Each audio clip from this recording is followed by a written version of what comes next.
तो हम लोग नेक्स्ट टॉपिक देख ले। नेक्स्ट टॉपिक क्या है? देखो यार, नेक्स्ट टॉपिक जो है ना वो है vicarious liability of the state.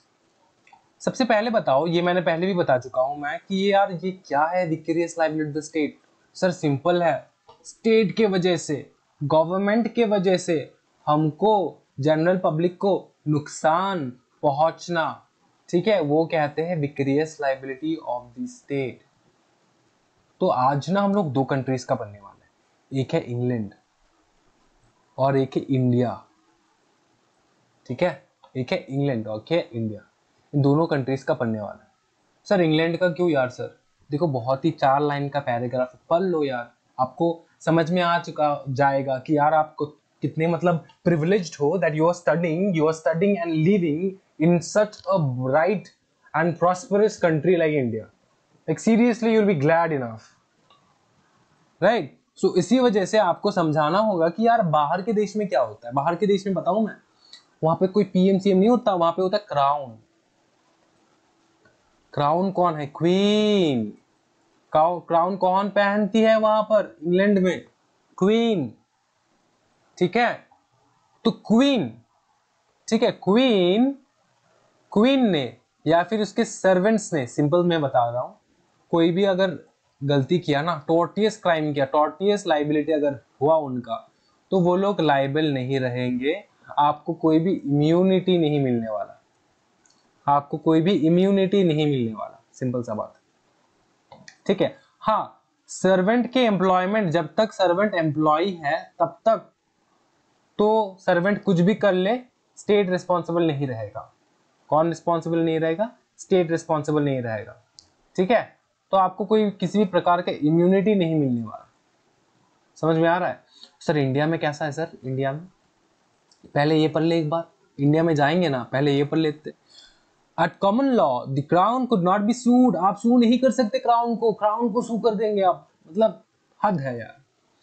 Either for wrong actually authorized by it or committed by its servant. Servant ने भी गलती किया तो भी कुछ नहीं कर पाओगे in the course of their employment. Now with the passing of the Crown Proceedings Act, वहां पे एक एक्ट है जिसका नाम है Crown Proceedings Act, ठीक है?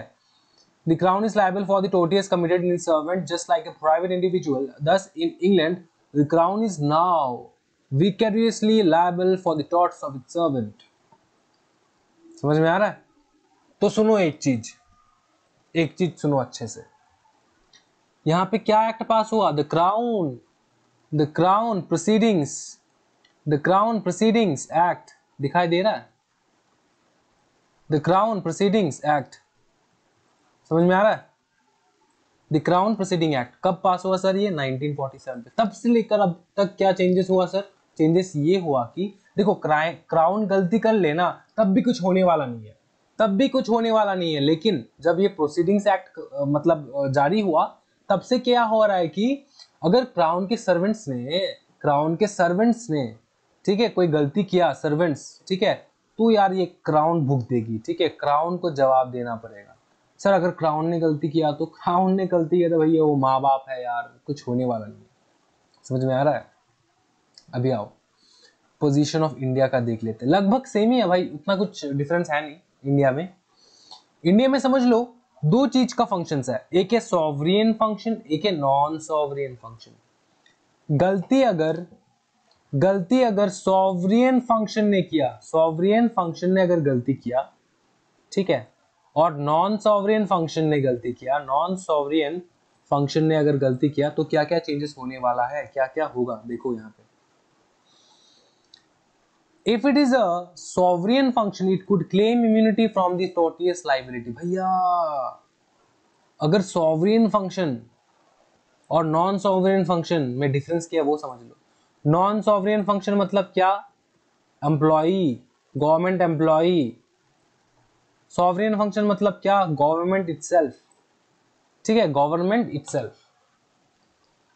गवर्नमेंट ने कोई भी किसी भी प्रकार का गलती किया तो आपको इम्यूनिटी मिलेगा, आपको इम्यूनिटी मिलेगा। और अगर गवर्नमेंट एम्प्लॉय ने किया तो क्या लिखा है देख लो अब एक बार। यहाँ पे बोला कि when a case of government liability in tort comes before the court, the question is whether the particular government activity which gave rise to the tort was the sovereign function or non-sovereign function. If it is a sovereign function, it could claim the immunity from the tortious liability, otherwise not. अगर otherwise not देखा, मैंने दिखाया आपको, उसके बाद मैं आ रहा हूं पर आगे. otherwise not, अगर गवर्नमेंट एम्प्लॉय ने किसी भी प्रकार का गलती किया तो गवर्नमेंट लायबल नहीं रहेगा. गवर्नमेंट आपको किसी भी प्रकार का इम्यूनिटी नहीं देगा. आप इम्यूनिटी मांग सकते हो इस गवर्नमेंट एम्प्लॉय से, आप केस ठोक दो इस गवर्नमेंट एम्प्लॉय के ऊपर, कोई दिक्कत नहीं है. समझ में आ रहा है? क्लियर है? चीज क्लियर है? एकदम क्लियर है. तो इंडिया में क्या होता है, क्लियर है ना एकदम. अगर देखो यहाँ पे इंग्लैंड में क्या होता था, क्राउन ने अगर कोई गलती किया ना तो कुछ होने वाला नहीं है, ठीक है. लेकिन उसके सर्वेंट ने अगर गलती किया तो हाँ ठीक है, क्राउन आपको कंपेंसेशन दे देगा. लेकिन क्राउन का जो मिस्टेक है वो कभी मिस्टेक नहीं रहता. तो क्राउन की गलती के हिसाब से आपको कोई भी किसी भी प्रकार का इम्यूनिटी नहीं मिलेगा. समझ में आ रहा है? और इंडिया में अगर सॉवरियन फंक्शन है, मतलब स्टेट ने अगर कुछ किया, स्टेट मतलब क्या, गवर्नमेंट, इंडियन गवर्नमेंट ने अगर कुछ किया तब आपको इम्यूनिटी मिलेगा. मतलब इंडियन गवर्नमेंट के काम की वजह से, सर कौन सा काम, कोई भी ऐसा गलत काम जिसके वजह से आपको हार्म हुआ. समझ में आ रहा है? अगर नॉन सॉवरेन फंक्शन है तो सर, नॉन सॉवरेन फंक्शन है ना तो कुछ होने वाला नहीं. गवर्नमेंट से आप कुछ भी मांग नहीं सकते, आपको सीधा इसके ऊपर केस कर देना और ये बंदा देगा आपको इम्यूनिटी जो भी देना है. ठीक है. नेक्स्ट देखो यहाँ पे क्या लिखा है इस पेज में, और कुछ रहा नहीं है यहाँ पे, इतना ही है. यहाँ पे देख लेते एक बार क्या क्या कहा गया है, यहाँ पे वचन क्या क्या है.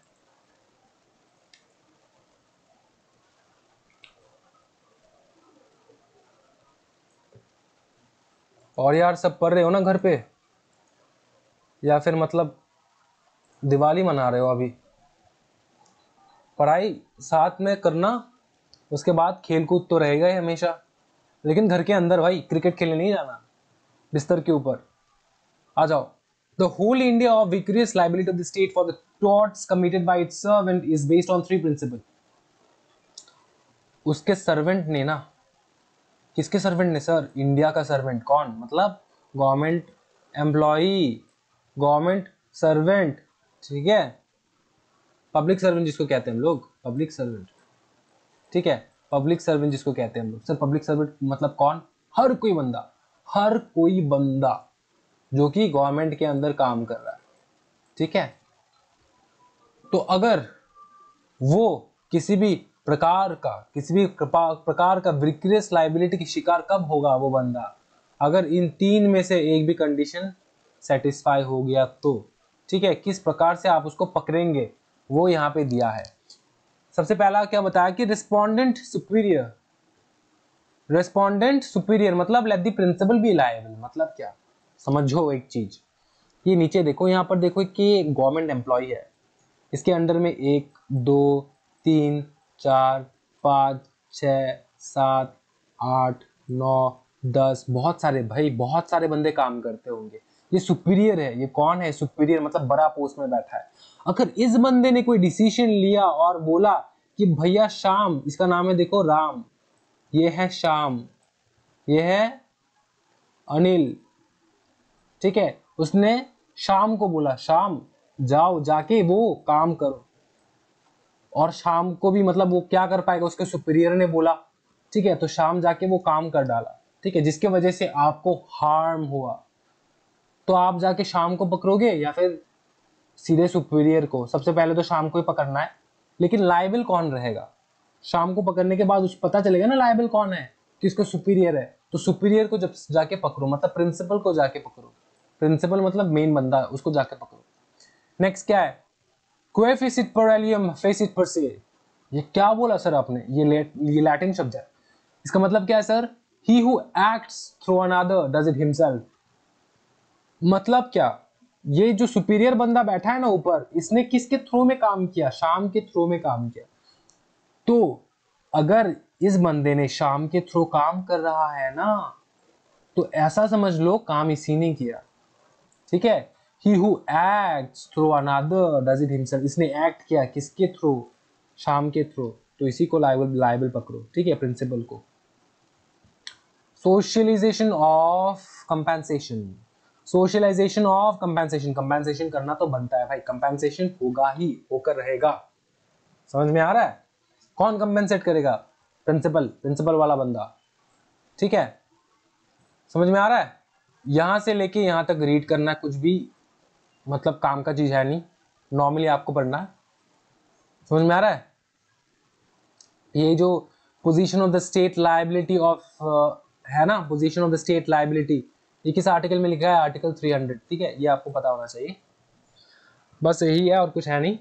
ठीक है, क्लियर है? नेक्स्ट टॉपिक में जाए। थॉट्स और wrong to personal safety and freedom, ये देख लेते हैं। थॉट्स और रॉन्ग, थॉट्स का मतलब ही तो है रॉन्ग, ठीक है, to personal safety and freedom.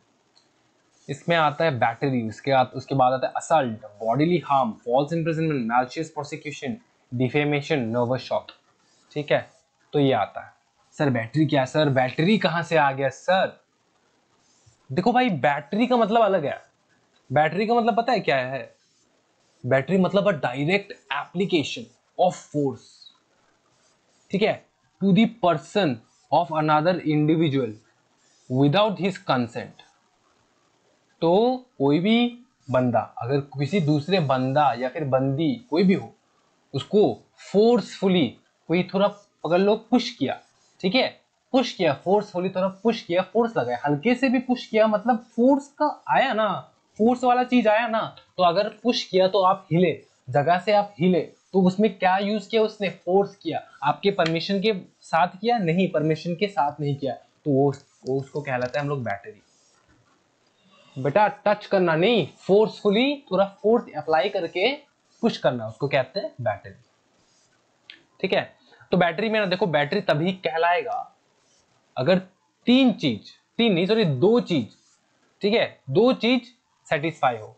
अगर फोर्स का इस्तेमाल हुआ हो, ठीक है, फोर्स का इस्तेमाल हुआ हो, और विदाउट एनी लॉफुल जस्टिफिकेशन, मतलब आपने पुश क्यों किया इसका कोई जस्टिफिकेशन नहीं है आपके पास, आपने पुश क्यों किया इसके कोई मतलब रीजन नहीं है बताने के लिए, तो ये हो जाएगा बैटरी। असल्ट किसको कहते हैं? Assault is an act of the defendant which directly causes the plaintiff immediately to apprehend the contact with his person।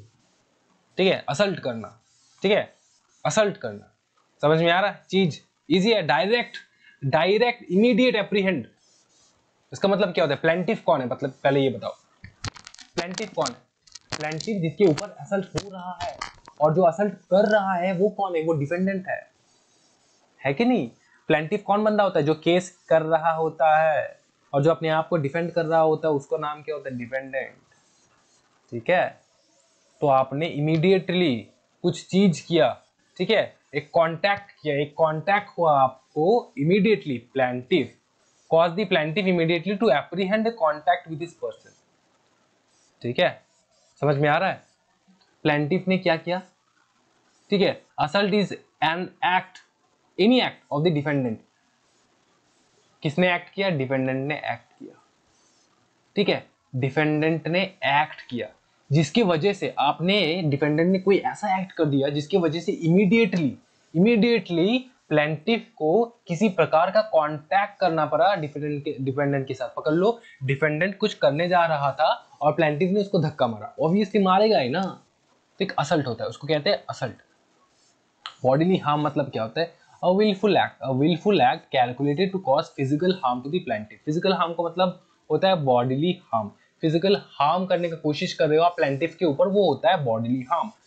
False imprisonment, ये लिखा ही नहीं मैंने, क्यों सर? ये तो सबको पता होता है, फॉल्स इम्प्रिजनमेंट, बिना वजह, ठीक है, इम्प्रिजनमेंट में घुसेड़ देना, समझ में आ रहा है? इम्प्रिजनमेंट का आपको पनिशमेंट दे देना।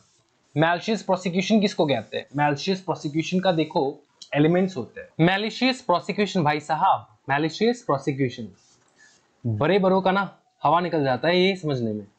ठीक है, मैलिशियस प्रोसिक्यूशन क्या होता है? सिंपल वे में मैं समझा दे रहा हूं। एक है बंदा,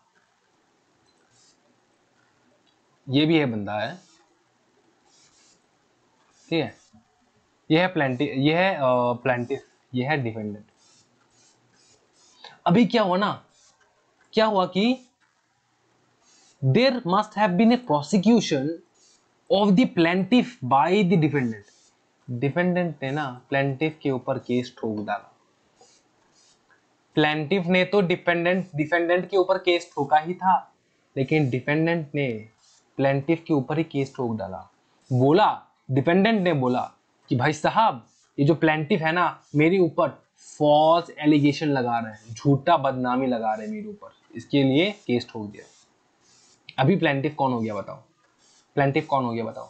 ये हो गया प्लेंटिफ, ये हो गया डिफेंडेंट, है कि नहीं?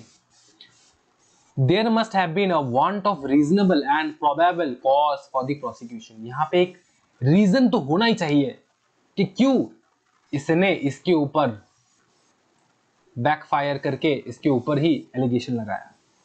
The defendant must have acted maliciously. ये जो डिफेंडेंट है ना, अभी कौन है डिफेंडेंट बताओ? ये डिफेंडेंट है, इसने मैलिशियसली एक्ट किया। मैलिशियसली एक्ट मतलब क्या बताओ? मैलिशियसली एक्ट मतलब बताओ? मैलिशियस मतलब गलत, रॉन्ग एक्ट किया, ठीक है, झूठा एक्ट किया। Okay, the plaintiff must have suffered damage, और प्लेंटिफ ने डैमेज सफर किया, उसको करना पड़ा, ठीक है। कौन है प्लेंटिफ? ये है plaintiff.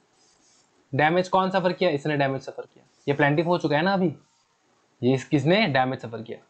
The prosecution must have terminated in favour of the plaintiff. Prosecution जो है ना, प्रोसिक्यूशन जो चल रहा था, प्रोसिक्यूशन वो टर्मिनेट हो चुका, किसकी फेवर में गया? प्लेंटिफ के फेवर में गया।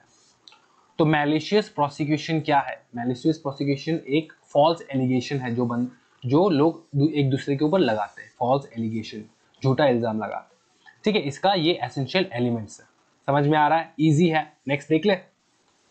डिफेमेशन। डिफेमेशन मतलब क्या? किसी के रेपुटेशन को हार्म करना। नर्वस शॉक मतलब क्या? नर्वस शॉक मतलब वो चीज जो चीज आपके देखने में, आपने पकड़ लो किसी बंदे का मर्डर होते देखा और देख के नर्वस शॉक खा गए आपने, ठीक है, नर्वस शॉक लग गया, उसको कहते हैं नर्वस शॉक।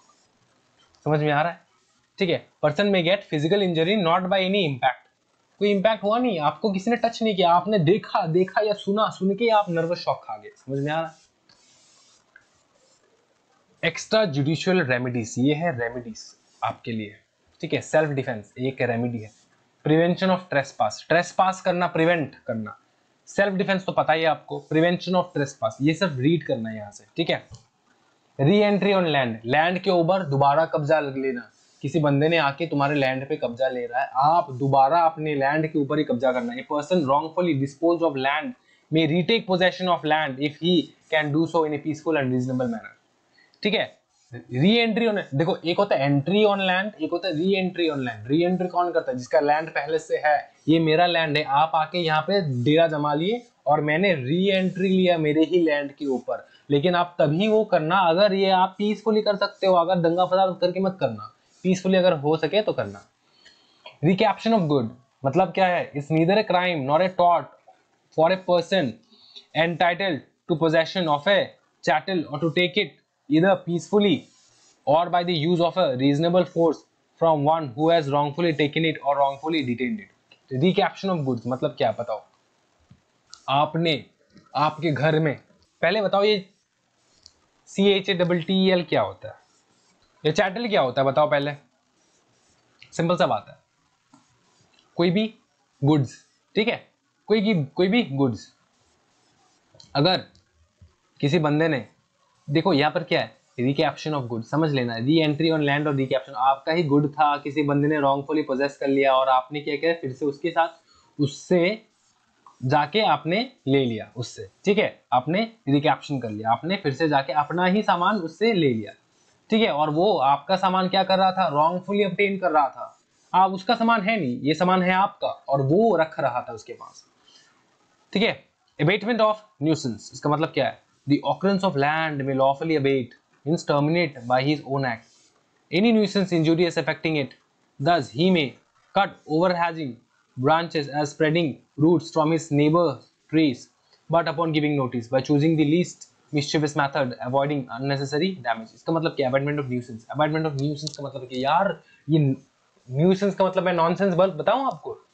पकड़ लो आपके घर के सामने दूसरा एक घर है, ऑब्वियसली होगा, नेबर है, उसके में ना, उसके नेबर के घर में ना बहुत बड़ा एक आम का पेड़ है, ठीक है, आम गाछ है। तो ये जो पेड़ है ना, इसका ब्रांचेस आपके घर में घुस रहा है, तो आपने क्या किया? आपने उसको बताया, भैया देखो आपका ब्रांचेस मेरे घर में आ रहा है, मैं काट रहा हूँ, ठीक है। तो ये आप कर सकते हो, आप उसको नोटिस देके काट सकते हो, ठीक है। वो आपके ऊपर कोई भी सू नहीं कर सकता, समझ में आया? लेकिन याद रखना उसको बता के काटना। उसका गाछ है ना, उसका पेड़ है ना, तो उसको बता के काटना चाहिए, ठीक है। नेक्स्ट क्या है? Distress damage feasant. इसका मतलब क्या है? डिस्ट्रेस डैमेज फीसेंट का मतलब क्या है बताओ फटाफट, लास्ट टॉपिक है।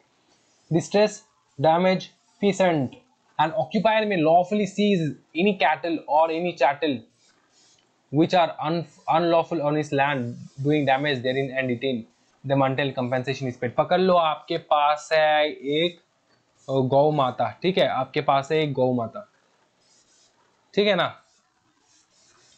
तो वो क्या कर रहा है, आपके जो नेबर है उसके फील्ड में जाके, उसके फील्ड में जाकर ग्रेजिंग कर रहा है, मतलब वो जाके खाना, मतलब खा रहा है उसको, उसका जो फील्ड है वहां पे जाके वो खा रहा है। क्या खा रहा है? ग्रास खा रहा है, ठीक है। तो इस फील्ड का जो ओनर है ना, वो आपके जो गौ माता है ना, इसको पकड़ के रख सकते हैं जब तक आप ये जो ओवर ग्रेजिंग किया उसने, मतलब ये उसका जो घास फूस खा लिया, ठीक है, वो आप कंपेंसेट ना कर दो, तब तक ये रख सकता है अपने पास। समझ में आ रहा है? इजी है? टफ लग रहा है कुछ भी? ये खत्म आपका टॉर्ट्स का chapter.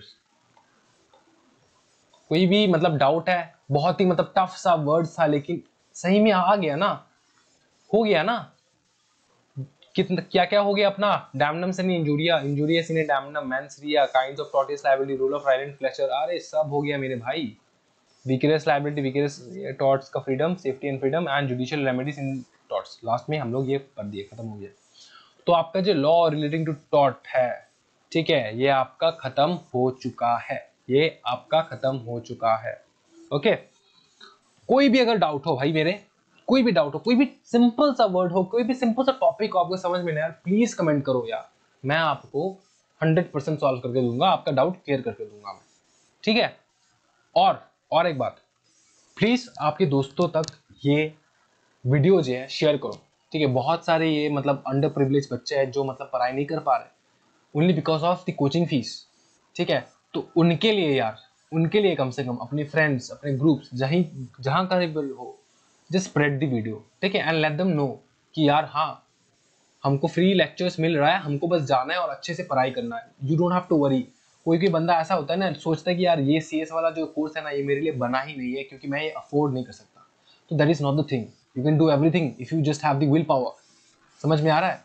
Please kindly support the students, only then God will give you the benefits. Okay, you help others, God will help you, isn't it? So thank you so much everybody and happy learning. Stay safe, stay healthy. Bye bye.